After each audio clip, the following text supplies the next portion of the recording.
এরে আল্লাহর বান্দা, একটা মাইয়ার প্রেমে পাগল হইয়া যুবক, খানা নাই, ঘুম নাই, বাড়ি নাই, ঘর নাই, মা চায় না, বাবা চায় না, ভাই চায় না, বোন চায় না।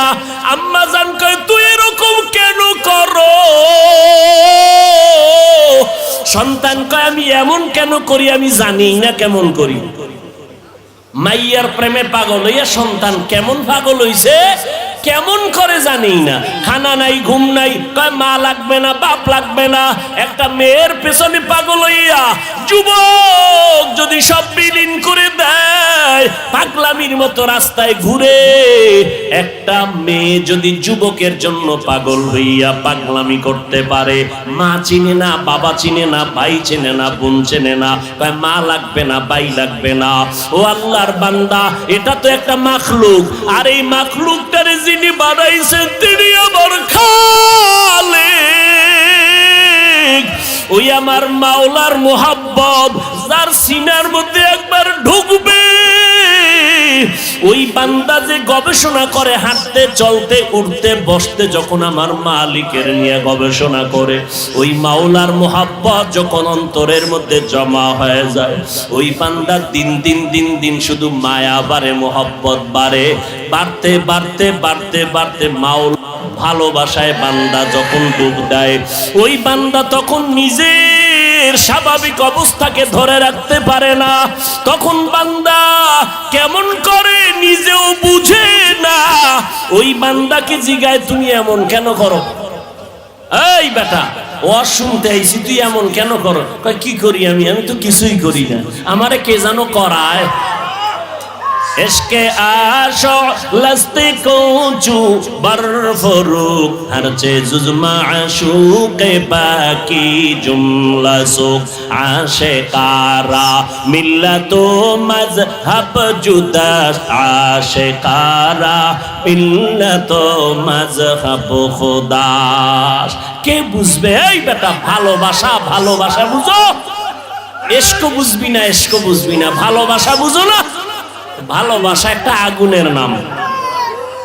ভালোবাসা কি নাম? এই যুবকেরা কথা বল, আগুন ঠান্ডা না গরম?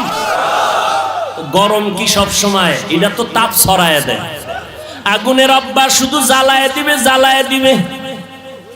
ইশকের আগুন যার সিনার মধ্যে একবার লাগবে, ওই অন্তরে তো মাওলার ইশক আর মোহাব্বতের আগুন যখন জ্বলে, তখন আমার আল্লাহ ছাড়া কাউকে পছন্দ করে না। গায়রুল্লাহকে আগুন দিয়ে জ্বালায় দেয়। আমার মা নাই, আমার বাবা নাই, আমার ভাই নাই, আমার বাড়ি নাই, আমার ঘর নাই, আমিও নাই, একমাত্র আছে আমার মালিক। আমি আমার আল্লাহর মোহাব্বতের দেওয়ানা, পাগল হয়ে গেলাম। এরে নবীর উম্মতের দল, পয়গম্বর মুসা নবী তুর পাহাড়ে গেলেন আগুন আনার জন্য। আগুন আনতে গিয়া মুসা নবী পাহাড়ের মধ্যে যখন কদম দিলেন, একটা আওয়াজ হলো, ইয়া মুসা ফাখলা'না আলাইকা বিল ওয়াদিল মুকাদ্দাসি তুয়া। এই মুসা, জুতা খোল, জুতা খোল, এটা আমার পবিত্র উপত্যকা। মুসা কয়, আওয়াজ দিলে মানুষ ডান দিক থেকে না হয়, বাম দিক থেকে না হয়, সামন দিক নয় পিছন দিক, কিন্তু আওয়াজটা চারদিক থেকে কানে ঢুকলো। আমি জিজ্ঞাসা করলাম, কে দিলেন আওয়াজটা? কয় আনা রব্বুক, আমি তোর রব, আপনি আমার রব। মুসা নবী বলে, আমি যত সামনে আগাই আগুন তত পেছনে যায়। এইবার আমার রবের যখন আমি ডাক পাইলাম, আমার রব, ওই রবের সাথে এবার কথা বলতেছি। এক কথা, দুই কথা, তিন কথা, কথা বাড়ে, মোহাব্বত বাড়ে, কথা বাড়ে, মোহাব্বত বাড়ে, কথা বাড়ে, মোহাব্বত বাড়ে। এবার মুসা নবী কয়, মোহাব্বত বাড়তে বাড়তে বাড়তে বাড়তে এমন মোহাব্বত গালেব হয়ে গেল। এক পর্যায়ে মুসা নবী কয়, আল্লাহ, কথা কইয়া কত আর দূরে রাখবা, রব্বি আরিনি, ও আল্লাহ তুমি আমার একটু দেখা দাও, তোমারে দেখতে মনে চায়। ও দয়ার মালিক, তোমারে জানি দেখলে কেমন লাগে। ও আল্লাহ তুমি আসমান বানাইছো কত সুন্দর, জমিন বানাইছো কত সুন্দর, ও আল্লাহ তুমি না জানি কত সুন্দর। বা সুলাইমা দাদে মুলকো সরওয়ারি শদমতি এ খাতে মশদে ওয়াপরি। দাউদ আলাইহিস সালাম এমন এক সময় জমিনের মধ্যে পদার্পণ করেছিলেন যেই সময় অস্ত্রের বাহাদুরি চলতো বেশি। আল্লাহ তাআলা নবীদেরকে মুআজিজা দান করতেন, অলৌকিকতা, অস্বাভাবিক ঘটনা। দাউদ নবীর অস্বাভাবিক আল্লাহ তাআলা দান করেছেন এমন এক পাওয়ার, লোহা হাতে স্পর্শ লাগলেই মোমের মতো দুর্বল হয়ে যেত। দাউদ আলাইহিস সালাম মোমের মতো নরম হওয়া লোহা দিয়ে অস্ত্র বানাইয়া বাজারে বিক্রি করতেন। মানুষগুলো দাউদের অস্ত্র নিয়ে যায়, অন্যদের অস্ত্রের বেচা কিনায় ভাটা পড়ে গেল, কারণ অন্যের অস্ত্র ভারী ধারালো নয়, দাউদ নবীর অস্ত্র বড় হালকা এবং ধারালো, মানুষ নিয়ে যায় অল্প টাকায়। এই অবস্থা দিয়া দাউদ নবী তার জীবিকা নির্বাহ করতেন। আল্লাহ তাআলা দাউদকে বলেন, হে দাউদ, আমি তোমাকে রাষ্ট্র ক্ষমতা দিলাম, নবুয়তার হুকুমত দান করলাম, তুমি আমার নেয়ামতের শুকর আদায় করে নাও। দাউদ নবী বললেন, আপনি যদি তৌফিক না দেন আমার দ্বারা সম্ভব হবে না। আল্লাহ বললেন, ও দাউদ, আমি তোমাকে তৌফিক দিয়ে দিলাম, তুমি শুকর আদায় করে নাও। দাউদ নবী কিছুক্ষণ অপেক্ষা করে বললেন, হে মালিক, আমার দ্বারা শুকর আদায় করা অসম্ভব। কেন রে দাউদ, বলো। দাউদ আলাইহিস সালাম বললেন, হে মালিক, আমি শুকর আদায় করতে গিয়ে দেখলাম আপনার তৌফিকের সীমানাটা এত বিস্তীর্ণ, এত বড়, ওই তুলনায় আমি দাউদের শুকর হলো অনেক ছোট, অনেক নগণ্য। আপনার তৌফিক নামের নেয়ামতের সামনে আমার শুকর হলো খুবই ছোট।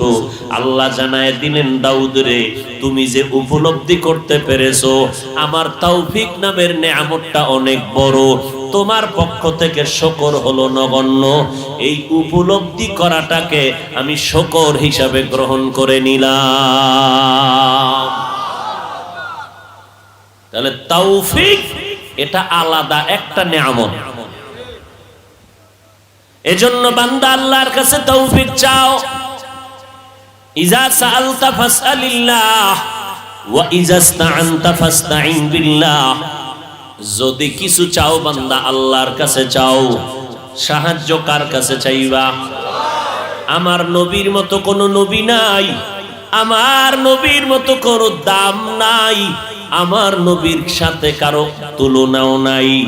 বলেন আমার ওই নবী যার কোনো গুনাহ নাই, কেমন মায়ার নবী আমার, যার চেহারা দিয়ে তাকাইলে ক্ষুধা নিবারণ হয়ে যায়।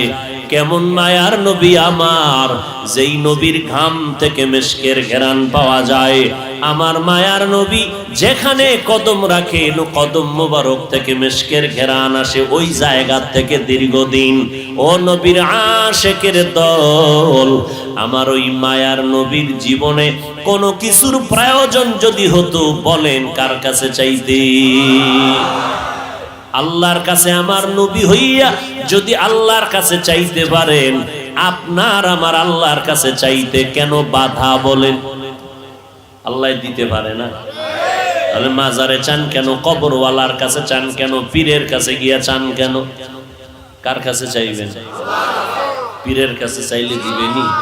পীর সাহেব মুরিদেরটা খাইয়া পেটটাকে বিশাল বানায় ফেলেন, কথা ঠিক নি?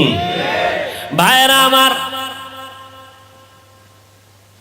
আমার মায়ার নবী আল্লাহর দরবারে চাইতেন। আল্লাহ পাক রব্বুল আলামিন বলেন, ওরে দুনিয়ার মানুষ, জমিনের মধ্যে আমি আল্লাহ তোমাদের পাঠাইলাম, আমল করো। এটা আমলের ময়দান, আমলের পরীক্ষার ময়দান। আমি আল্লাহ যাচাই করে দেখব আইয়ুকুম আহসানু আমালা ওয়া হুয়াল আজিজুল গফুর।